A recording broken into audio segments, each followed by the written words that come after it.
Hello guys, pag-usapan lang natin ang pasabog ng balita. No reaction si Catherine Bernardo, NR sa crush na nagpa-interview.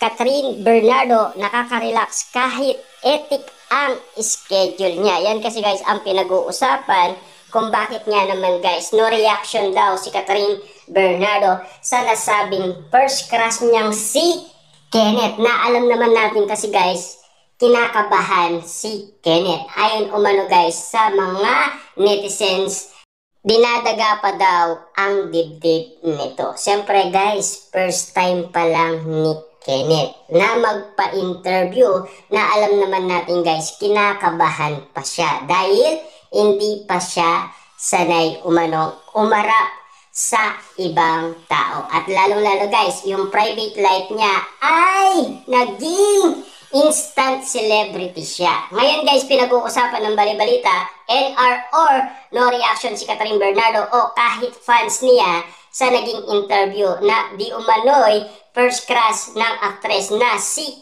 Kenneth. Cute naman si Kenneth pero nawala ang misteryo ng karakter dahil nga sa kanyang pagpapa-TV interview.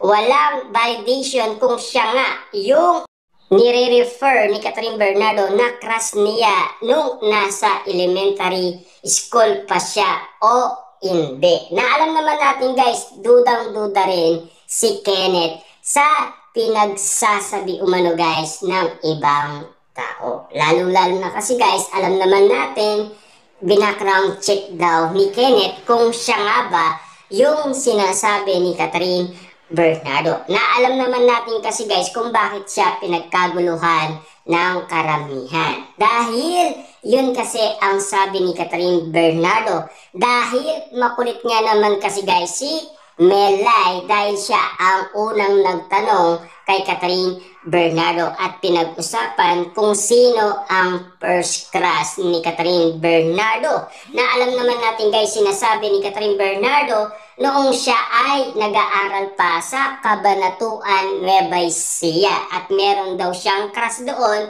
na ang pangalan ay Kenneth.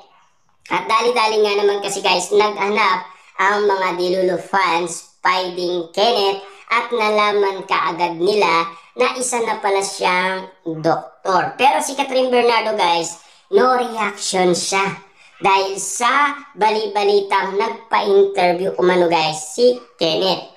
Obvious ayaw na rin mag-play up pa yung ni Catherine sa social media. Kasi alam naman natin guys, busy si Dr.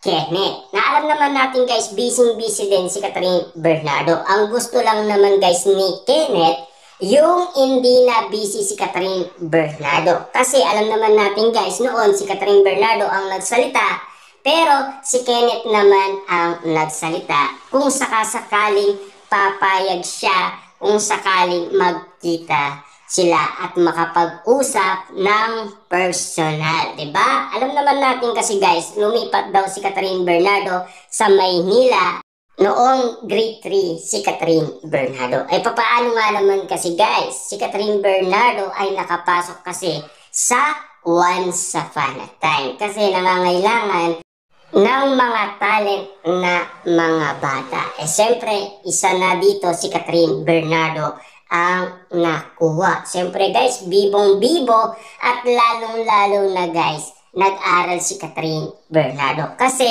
ipinasok ng kanyang kapatid para maasa ito guys sa pagiging artista. Pero alam naman natin guys, pinag-usapan pa rin si Alden Richard at Catherine Bernardo. Pakilig ang mga sweet moments sa social media dahil sa mga fans, di ba? Pero alam naman natin guys, may mga moment pa rin na kinakabahan si Catherine Bernardo. Lalong-lalo na kasi guys, yung nangyari umanong promotion nila.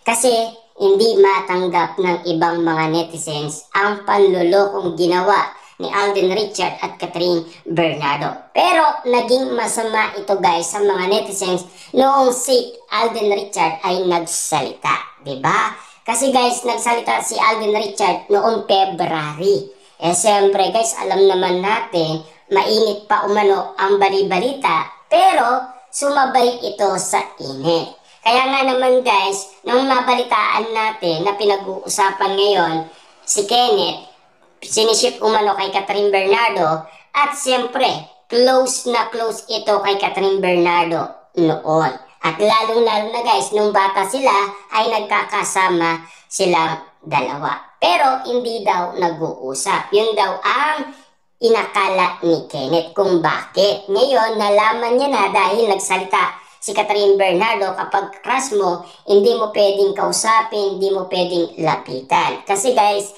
sila lang madalas magkasama noong elementary sila sa Cabanatuan City. Diba?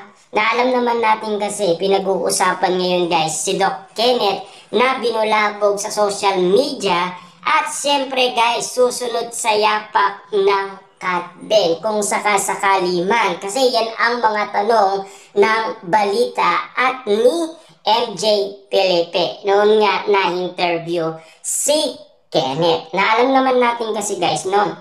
Itong mga bagay na pinag-uusapan ngayon kung bakit no reaction si Catherine Bernardo. Kasi alam naman natin guys, meron siyang ibang mahal. Sa daming pinag-usapan guys sa social media, tulad na lang Jericho Rosales, Donnie Pangilinan, Papa P, Mayor Mark Alcala, Alden Richard, Kenneth. Pero Daniel Padilla pa rin guys ang mahal ni Catherine Bernardo. Kahit pilitin man si Catherine Bernardo iling kumano kay doktor, iba naman ang mahal ni Catherine Bernardo. Kahit sabihin na natin guys, first crush niya yan noon, iba pa rin yung nakasama na ni Catherine Bernardo. Siyempre guys, 11 years nga naman kasi ang tinagal ng kanilang pagmamahalan na ngayon ay sikretong inaalam ng mga Dilulo fans kung sakasakaling nagkikita si Catherine Bernardo at Daniel Padilla kasi magkalapit umano ang kanilang condominium. Yun kasi guys ay nalaman natin dahil kumakalat ngayon sa bali-balita na nakatira si Catherine Bernardo sa BGC. Na alam naman natin kasi guys, doon din ng upaan si Daniel Padilla ng condominium. Na ngayon, pinag-uusapan kung nagkikita nga ba talaga si Daniel Padilla at Catherine Bernardo.